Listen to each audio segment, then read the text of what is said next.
Top quality और consistent performance के लिए सिर्फ सिल्वर पंप्स एंड मोटर्स, नाम याद रखना।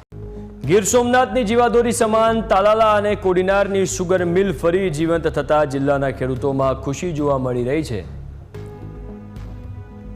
આ તરફ આઈપીએલ કંપની સાથે કોડીનાર અને તાલાલા સુગર મિલના વિધિવત કરાર થઈ ગયા છે। અમદાવાદ જીએસસી બેંક ખાતે સુગર મિલોના ચેરમેનની હાજરીમાં કરાર થતા સોમવારથી બંને સુગર ફેક્ટરીનો આઈપીએલ કબજો સંભાળશે।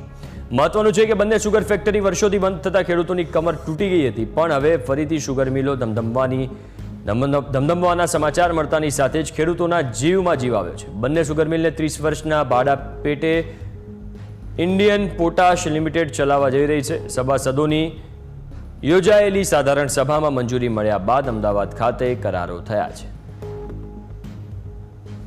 એનું ટોટલી બેંકનું લેણું, કર્મચારીનું લેણું, અમારો શેર ભંડોળ જે છે, તો શેર ભંડોળ તો જો કે મંડળી ચાલુ છે એટલા માટે સભાસદોનું શેર ભંડોળ તો હોય જ છે, તો રહેવાનું છે, પણ ટોટલ લગભગ 57 કરોડ રૂપિયા જેવું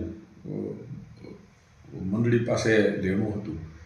એની અંદર બેંકનું લેણું એ લોકો કોમ્પ્રોમાઇઝ કરીને ભરી દીધું છે અમદાવાદ મુકામ।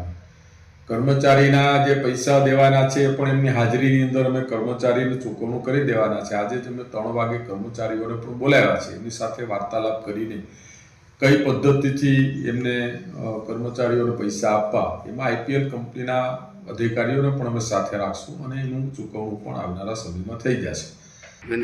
એને વન ટાઈમ સેટલમેન્ટમાં 20 કરોડમાં સેટલમેન્ટ કર્યું છે, એટલે 20 કરોડનો ચેક આપી દીધો।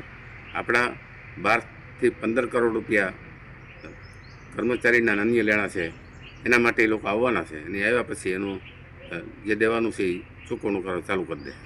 શેરડીનું વાવેતર એ લોકો કહી ગયા છે, એના માણસો આવ્યા હતા, અઠવાડિયું વિસ્તારમાં બધે ફર્યા છે, મિટિંગો કરી છે અને વાવેતર કરવાનું કહી છે, અને અઠવાડિયામાં જ એના કર્મચારીમાં આવી જાય, નોંધ લેવાની છે, અને જે ખેડૂતોને વાવેતર કરવાનું છે એને છૂટથી વાવવાનું છે। સભાસદ હોય અથવા બિન સભાસદ કોઈએ પણ શેરડી વાવવાની છે, અને આવતા વર્ષથી પ્લાન્ટ ચાલુ થઈ જવાનો છે, અને ગવર્મેન્ટના બાંધેલા ભાવ પ્રમાણે શેરડીના ભાવ આપવાના